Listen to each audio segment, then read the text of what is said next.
Hello, everyone, and welcome to the Ignorant Intellectual on Media. Today, I thought we would do a mixed haul. I did pick up some stuff. I haven't been buying much lately, so you haven't been seeing many of these videos online in the last while because, well, frankly, I'm running out of movies to collect. I'm basically just finding movies that I already have on DVD and replacing them with Blu-ray, and then every once in a while, I'll come across a really good ad or in a thrift store where I'll find a film that's like really hard to find, or maybe it's like a boutique film, right? So, but usually I'm going and I'm not finding much at all, right? So, and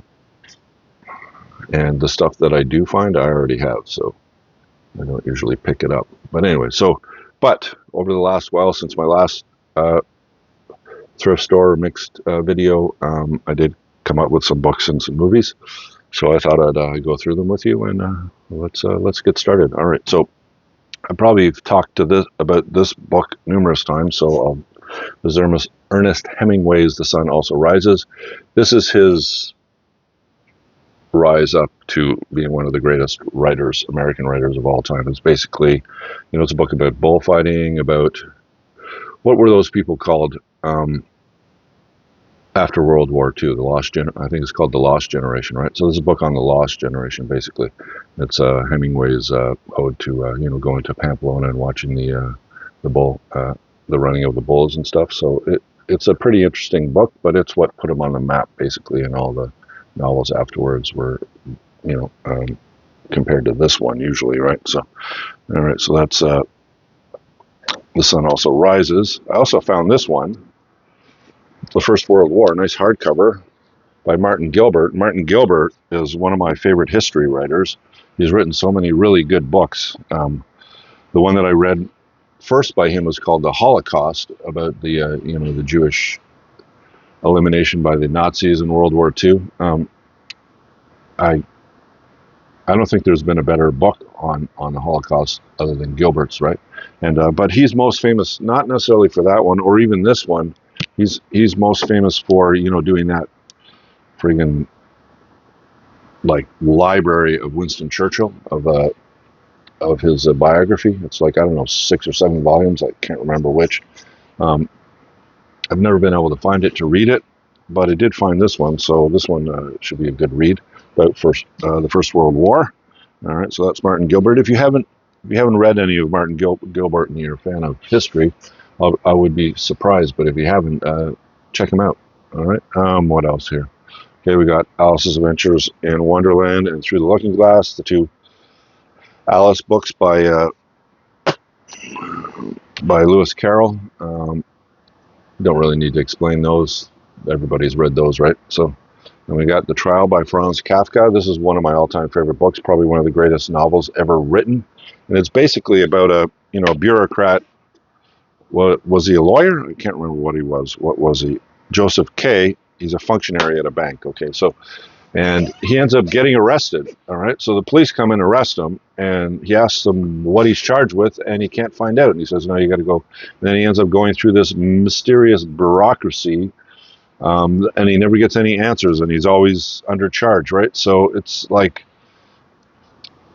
one of the weirdest books I've ever read, but it's also one of the most enjoyable I've ever read. It's funny though, because my brother's an avid reader, but he likes reading more pulp or pop stuff, Stephen King, that kind of thing, Kuntz, these type of novels.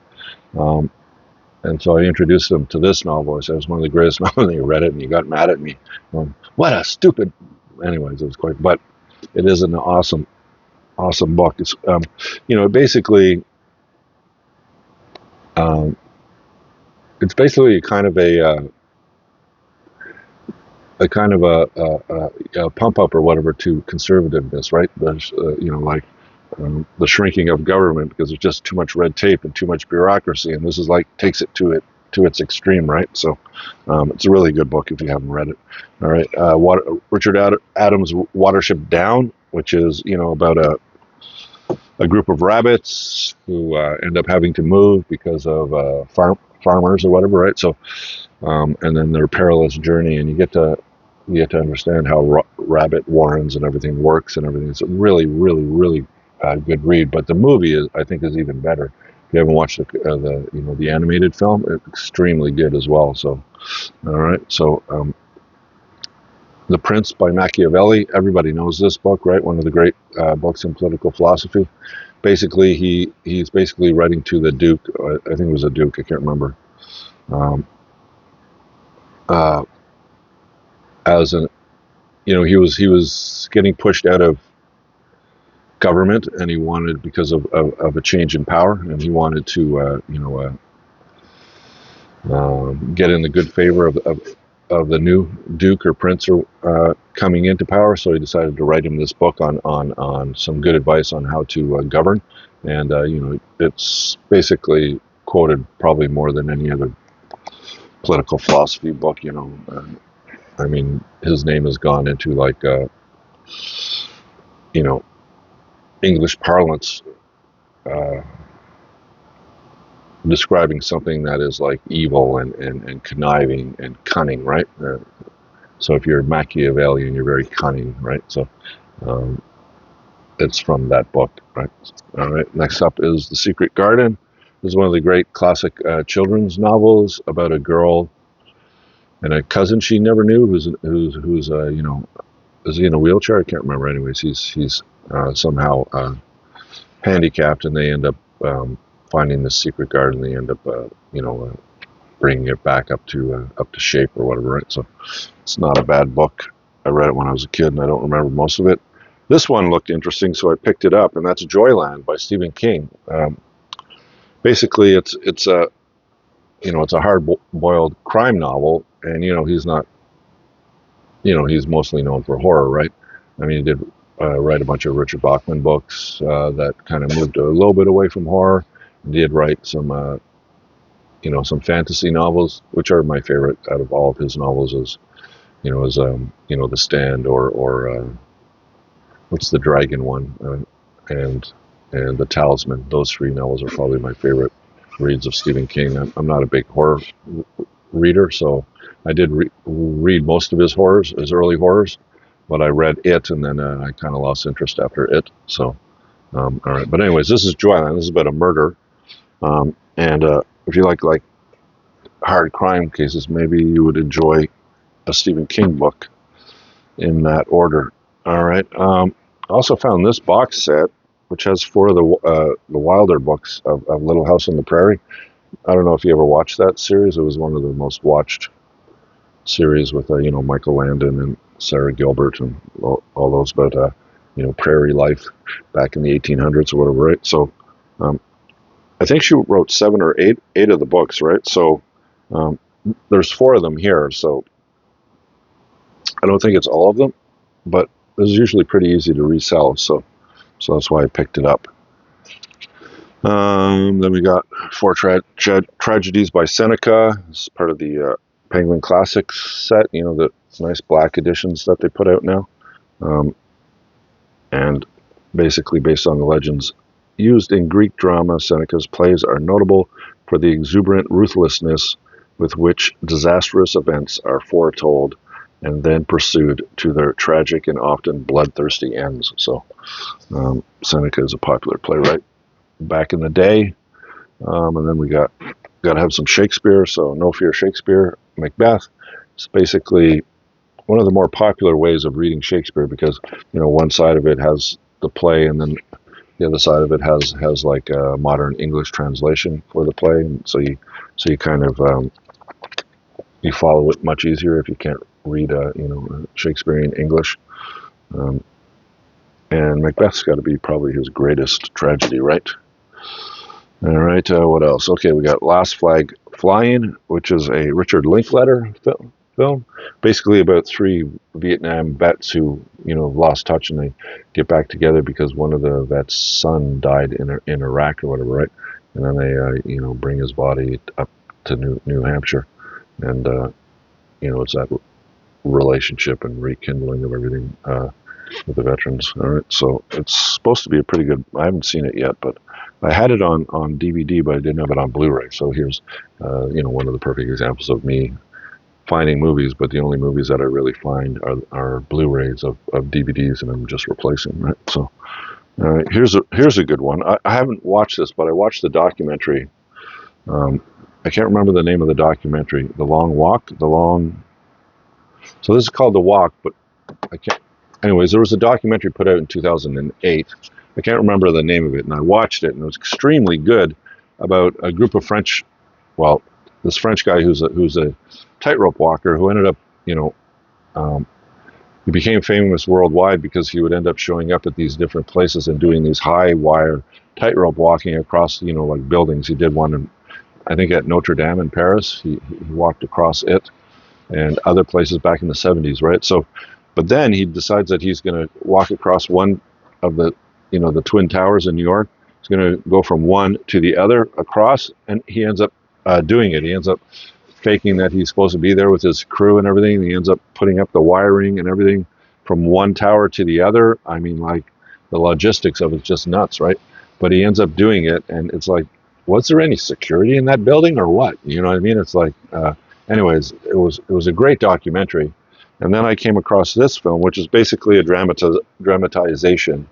I don't know of the documentary, but basically of what they did, and they made a movie out of it. I don't know if I'm going to enjoy it since I already seen the documentary. I know exactly what goes on, so maybe it'll be a good film. But it's got that articulated,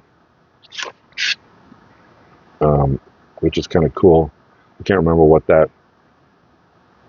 is called, but so I found it and I said, okay, maybe I'll watch it and we'll see if it's as good as the documentary. We got Cafe Society, the Woody Allen film, basically a comedy about what this New Yorker guy who goes to Hollywood and he ends up falling in love. It's supposed to be pretty funny, and whatever personal life Woody Allen had, and whether you agree, most don't. I don't. Like, why would you adopt a girl and then when she grows up you end up marrying her and leaving your wife? Whatever. It's kind of weird. But his films are like second to none. Most of his films are really good, right? So that's that one. I did have this one again on DVD, but I didn't have it in Blu-ray. And then I found some boutique cinema stuff. All right, so I found this one, Mildred Pierce, the Blu-ray.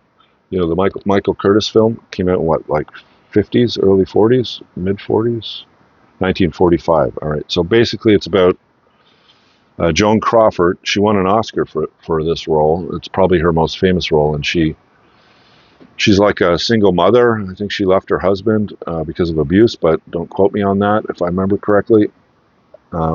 Anyway, she has some children, and she basically starts off as a waitress, and then she ends up owning a restaurant, and then she starts well, it's not a franchise, but she ends up having a bunch of restaurants, and she ends up becoming pretty well off. But the relationship, the interesting thing in this film is the relationship between her and her daughter, who's a real bitch. Let's put it that way, and the friction between the two is what makes this film so great, right? So, it's actually written by what was that guy who did? Man, my memory sucks. One of the greatest film noirs of all time, about the Double Indemnity. I can't remember did they mention it here? I don't know if they mentioned it here or not. I'm wasting your time here. James M. Caan, right? So he basically wrote a book called Double Indemnity about this insurance guy and this rich woman who wants to kill her husband to cash in on the insurance, right? So she convinces this basically a patsy insurance guy to sell her husband life insurance that has a double indemnity clause, meaning that in certain situations, if he dies, instead of getting a regular amount, you get double that amount, right? So in one of those situations is if he ends up dying when he is on a train, right? So they put him on a train and they end up killing him. Anyways, it's one of the more famous, one of the great film noirs, and he also wrote this book, which was called Mildred Pierce, and then Michael Curtis, the great silent film director, and like what did he do? His Casablanca. He did a bunch of great films. He's probably done 100 films in Hollywood, from like the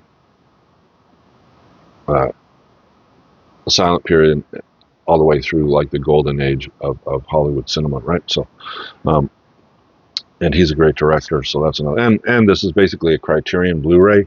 It's number 860 in the collection, so I can add that. Mark off one more. I'm well over 500 out of the, I think 1,200 or so of them so far. I'm above 500 now, so but they keep putting out they keep putting out more, right? So it's like um, you start off at zero and you want the whole collection, right? But I mean, unless you have like a lot of money, all right, and you just go on their website and just go click, click, click, click, click, and buy it, all of them, ones that aren't, aren't out of print or whatever, right?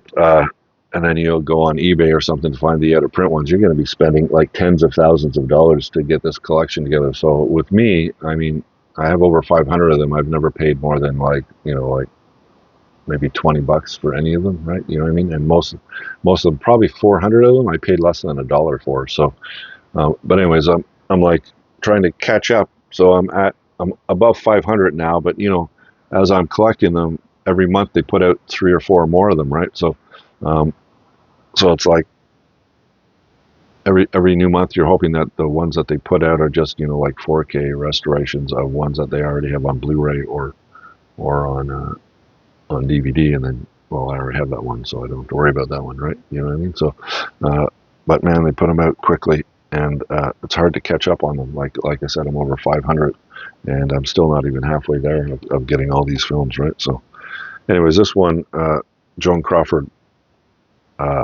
won her only Oscar, and it was her comeback film.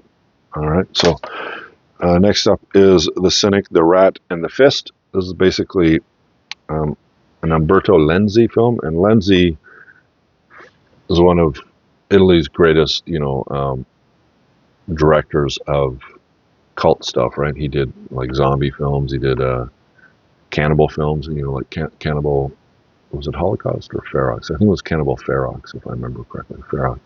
He did zombie films, and he did like giallo films, and he's done, those police dramas, like based on like The French Connection, those kind of Pop Muller kind of, or Dirty Harry, those films. He made a bunch of those type of films. They were pre-spaghetti Western films, right? You had like the cult films in Italy, the giallo films, and then there was like these police drama films, heavy violence, heavy, that kind of thing.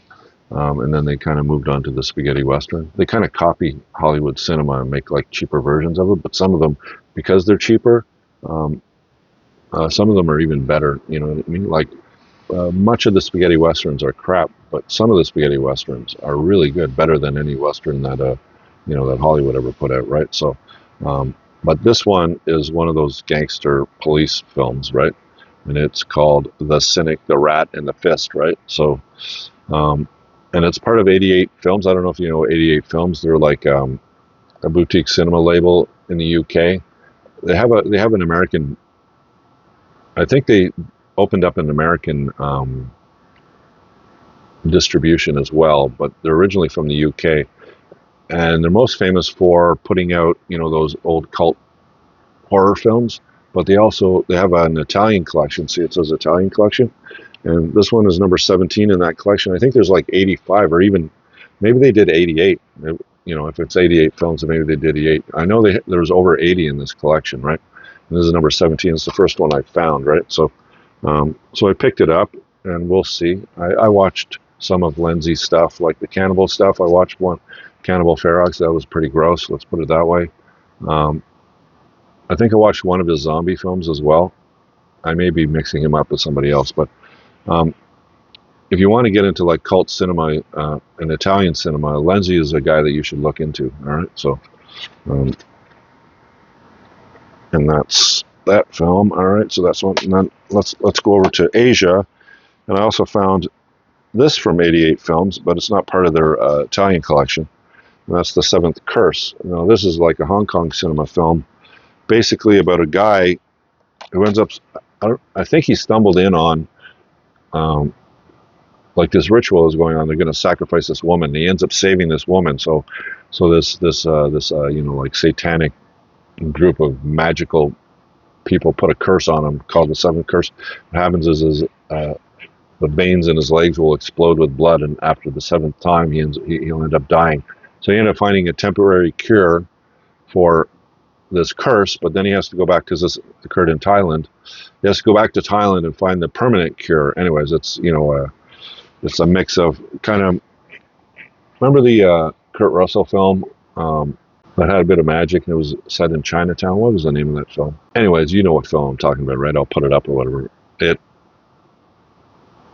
That's what struck me. I said, I wonder if this is like similar to that film, because it's got magic and curses and everything else. Maybe it'll be good. Maybe I'll watch it, right? And so I picked it up, and we'll see. And it's new. I picked it up. It's still in its packaging, right? All right. So what else do we have here? And last but not least, I found this one, also new, from Arrow. And that's JSA, Joint Security Area. And this is basically, the guy that did Old Boy? It was Old Boy, right? Park Chan-wook, or Chan-wook Park.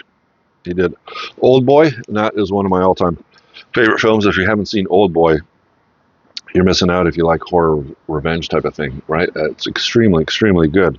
So this I think he put it out before that, and this is basically a South Korean, North Korean type of thriller where there's some sort of confrontation on the no man zones between North Korea and South Korea, and a couple of North Korean soldiers end up dead, and a South Korean soldier ends up getting injured, and then they have this big investigation goes in and everything. So I thought if Old Boy was good, maybe this one would be good as well. So I picked it up, JSA, one of his early films. And I did have one more, and that's this. Okay, so I collect really nice editions of books that I've read, all right?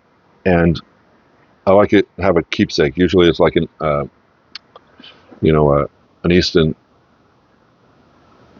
Press leather-bound edition, or a Franklin Library leather-bound edition, or a Folio Society, which comes out of the UK, right? It's a really nice book. It's not a leather-bound edition book. It's a really, really nice book, and then it has a slip cover, like a cardboard nice slip cover. Here's an example of one of them. So there's the back of it, but there's the book, right? So it has a protective slip cover over it. And then you pull the book out itself, and the book is extremely nice, right? It's a really nice book, and all of them are that way. Some of them can run really expensive. Anyway, so this is Winston Churchill's biography of his early life, my early life, right? And I found this for can't remember, $7. I think it was $7 anyways. Now, I have not read this, but these folios are really popular, so they're very easy to sell.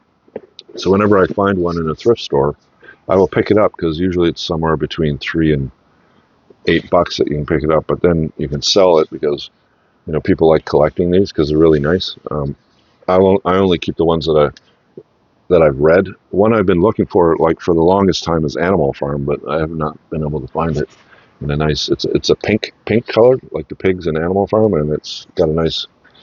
Anyways, I haven't been able to find that one on in my searchings, but I have found many folios, and this one is in really nice condition. Just has that little mark right there, right? So I can probably sell this for maybe $25, maybe even $30, and I picked it up for I think it was $7. So they give me some money to buy some other movies that I want. All right, so I think that is everything. All right, so hope you enjoyed the video. If you did, leave me a thumbs up. Think about subscribing. I do all forms of media videos. This one seems to be the most popular one I do, but I'm not collecting as much because there's not as much out there to collect. When you have 6,000 films, right? How many other films can you find that that aren't either super expensive or difficult to find, right? So I'm basically mostly I'm just finding Blu-rays of DVDs that I already have and just replacing them, right? But like I said, every once in a while you come across that or this, and then you pick them up, right? So I can add this because I collect him and I collect him, so I can just add those to directors that I collect, right? So all right, thank you for watching, and I'll talk to you in my next video. You have a great day, and bye for now.